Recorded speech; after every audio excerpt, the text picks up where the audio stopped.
बिस्मिल्लाहिर्रहमानिर्रहीम, अस्सलाम वालेकुम। आप देख रहे हैं मुझे मेरे यूट्यूब चैनल पर और मैं मुज़म्मिल अवान हूँ। परवेज़ इलाही साहब एतमाद का वोट लेंगे या मुस्ताफ़ी होंगे, इस हवाले से फैसला उन्होंने करना है, लेकिन उनके करीबी ज़राए ने उनको ये मशवरा दिया है कि वो स्टेप डाउन कर जाएं, वो रिज़ाइन कर दें, क्योंकि एतमाद का वोट लेने के लिए उनको वो अक्सरियत हासिल नहीं है कि वो एतमाद का वोट ले सकें या ऐवान के अरकान जो हैं वो उन पर एतमाद का इजहार कर सकें। परवेज़ इलाही साहब ने इस चीज़ को अपनी ज़िद बनाया कि मैं असम्बलियाँ नहीं तोड़ूंगा, मैं असम्बलियाँ डिज़ोल्व नहीं करूंगा, और मैं पंजाब असम्बली इसलिए डिज़ोल्व नहीं करूंगा क्योंकि मैं इमरान खान साहब के इस नुक्ते के ऊपर, इस पॉइंट के ऊपर उनसे इख्तलाफ करता हूं। तो सर फिर उसका आखिरी हाल तो इस्तीफा है, परवेज़ इलाही साहब रिज़ाइन कर दें।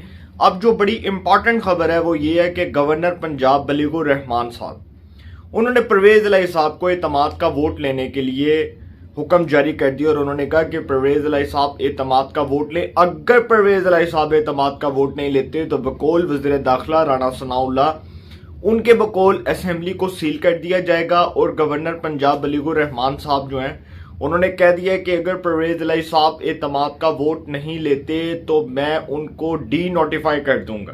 परवेज़ इलाही साहब यहाँ से भी फारिग हो जाएंगे। अब जो मेरी कुछ आईनी माहिरीन से बात हुई, कुछ लीगल एक्सपर्ट्स जो कानून के माहिर हैं उनसे बात हुई, तो उन्होंने मुझे ये बताया कि गवर्नर को ये इस्तेसाक हासिल है कि वो वज़ीर आला पंजाब को ये हुक्म जारी कर सकता है कि वज़ीर आला ऐवान से एतमाद का वोट ले, और उसके बाद अगर वो उसके ऊपर, उस मामले के ऊपर अगर वज़ीर आला अपनी मनमानी करेगा या अगर वो गवर्नर के फैसले की नफी करेगा तो गवर्नर के पास ये इख्तियार है कि गवर्नर उसको डी नोटिफाई कर सकता है।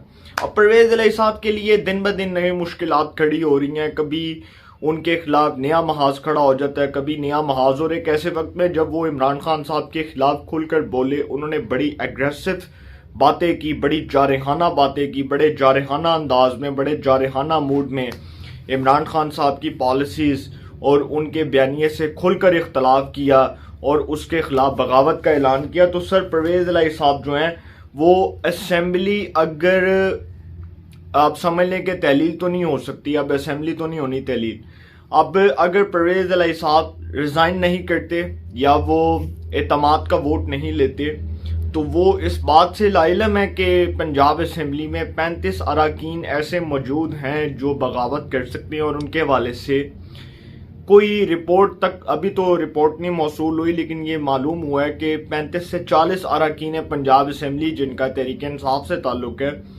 वो अब चाहते हैं कि वो अपनी वफादारियां तब्दील करते हैं। क्योंकि मैंने आपको पहले भी एक बार बताया था, एक अपने लास्ट व्लॉग में, आई थिंक मैंने कुछ महीने पहले किया था, और उसमें मैंने बताया था कि जो मौसमी परिंदे हैं वो तब उड़ान भरते हैं जब मौसम उनको बदलता दिखाई देता है। तो जैसे ही मौसम बदलेगा वो अपनी उड़ान भरेंगे, और मौसमी परिंदे जो हैं वो इस इंतज़ार में होते हैं कि हमने अब अपने नए सफ़र के लिए कहाँ पर जाना है, वो अपने नए सफ़र की तलाश में इधर उधर जो है वो मुंह मारते हैं। तो इसी तरह जो मौसमी परिंदे हैं उनके उड़ान भरने की बातें हो रही हैं, और कहा जा रहा है कि जी 35 अरकान पंजाब असेंबली के ऐसे हैं जो किसी भी वक्त अपनी वफादारी तब्दील कर सकते हैं। ये परवेज़ इलाही साहब के लिए बड़ा डैमेजिंग है, परवेज़ इलाही साहब के लिए बड़ा नुकसानदेह है कि अगर वो 35 अरकान जो हैं वो अगर तितर बितर हो गए, इधर उधर हो गए, तो परवेज़ इलाही साहब कहाँ से एतमाद का वोट लेंगे।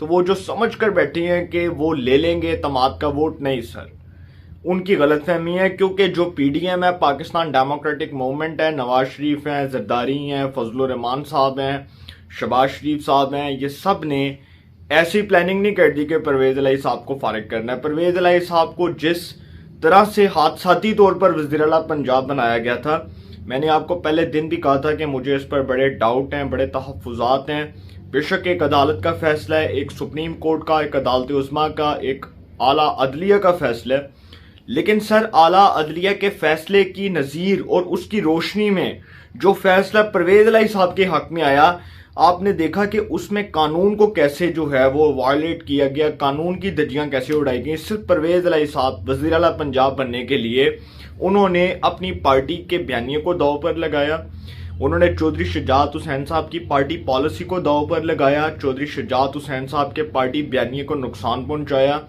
और उसके बाद जब वो वज़ीर-ए-आला पंजाब बन गए तो उसके बाद आपने देखा कि उनकी टून कैसे बदली।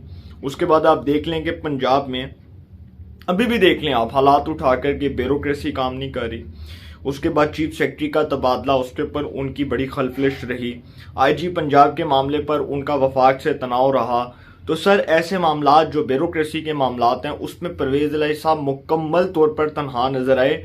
और उन्होंने जो इमरान खान साहब से वज़ारत आला ली थी, जो उन्होंने बाद में बाजवा साहब के हक में बयानात दिए, उसके बाद उनको मालूम हो गया था कि मैं बिल्कुल बेख्तियार वज़ीर आला था, मेरे पास कोई इख्तियार नहीं था, मेरे पास कोई मैंडेट नहीं था, मैं कोई फैसला नहीं कर सकता था, मैं किसी तरह से आज़ाद नहीं था, मेरे पे बहुत दबाव था। और ये डेफिनेटली उनके ऊपर दबाव था, वो अकेले में बैठकर इस तरह के फैसले नहीं कर सकते थे। अगर मैं अब आपको लास्ट बात बताता चलो, उसके बाद मैं इस व्लॉग को वाइंड अप कर दूंगा।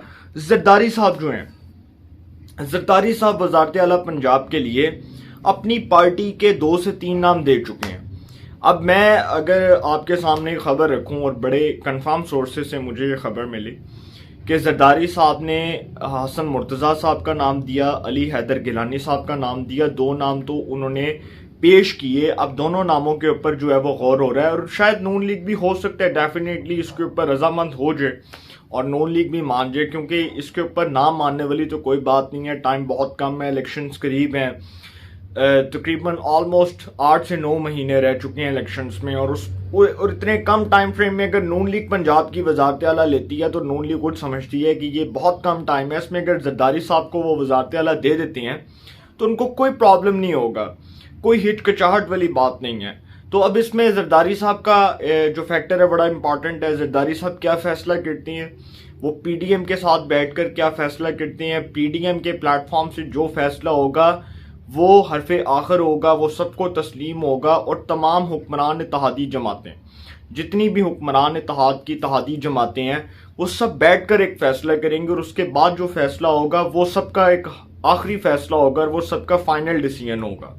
तो अब देखते हैं कि जरदारी साहब किसको वज़ीर आला पंजाब बनाते हैं, नून लीग का इसमें क्या इंटरेस्ट है, चौधरी शुजात हुसैन साहब इसको कैसे देख रहे हैं, नवाज शरीफ और शहबाज शरीफ इन तमाम मामलात को कैसे टैकल कर रहे हैं, इन तमाम मामलात के ऊपर वो अपनी नज़रें जमाए हुए हैं। और नवाज शरीफ साहब जो हैं वो लंदन से ये तमाम चीज़ें जो हैं वो देख रही हैं, उनको तमाम सियासी अमूर पर ब्रीफिंग मिल रही है। तो अब फैसला हो जाएगा। परवेज़ इलाही साहब जो हैं असेंबली तोड़ते हैं फिर भी सियासी मौत है, नहीं तोड़ते फिर भी सियासी मौत है, अदम तमाद आती है तो सियासी मौत है, अदम तमाद के जरिए फारग होते हैं तो सियासी मौत है। तो सर परवेज़ इलाही साहब के लिए तमाम चारों तरफ से रास्ते बंद हो चुके हैं, ईस्ट वेस्ट नॉर्थ साउथ चारों तरफ से रास्ते बंद हो चुके हैं परवेज़ इलाही साहब के लिए। और अब उनके लिए बचना बहुत मुश्किल है, क्योंकि ये जो अरकान है इनकी बगावत हो गई, इनमें से 6 से 7 अरकान भी बगावत कर गए तो परवेज़ इलाही की वज़ारत आला वैसे ही फारग हो जाएगी। एतमाद का वोट वो नहीं लेते अवाम से, वो डी नोटिफाई हो जाएंगे, गवर्नर उनको डी नोटिफाई कर देंगे। मामला अगर अदालत में जाता है तो परवेज़ इलाही साहब बड़ा पूरा फंस चुके हैं, क्योंकि अदम एतमाद जमा हो चुकी है। और अदम एतमाद की तहरीक जमा होने के बाद परवेज़ इलाही साहब असेंबली डिसॉल्व नहीं कर सकते, क्योंकि ये वही मामला आ जाएगा कि जब इमरान खान साहब ने असेंबली डिसॉल्व की तो उससे पहले अदम एतमाद की तहरीक जमा हुई, और अदम एतमाद की तहरीक जब जमा हुई तो उस वक्त इमरान खान साहब ने असेंबली डिसॉल्व कर दी।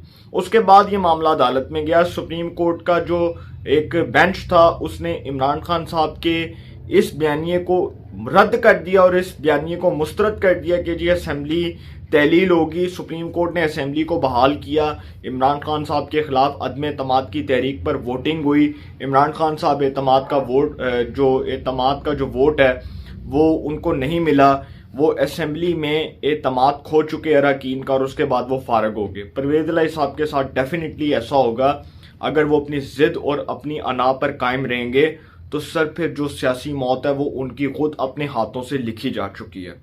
इंशाल्लाह एक नए सेगमेंट के साथ फिर मुलाकात होगी। अपनी राय का कमेंट्स में ज़रूर इजहार कीजिएगा। आला निगहबान।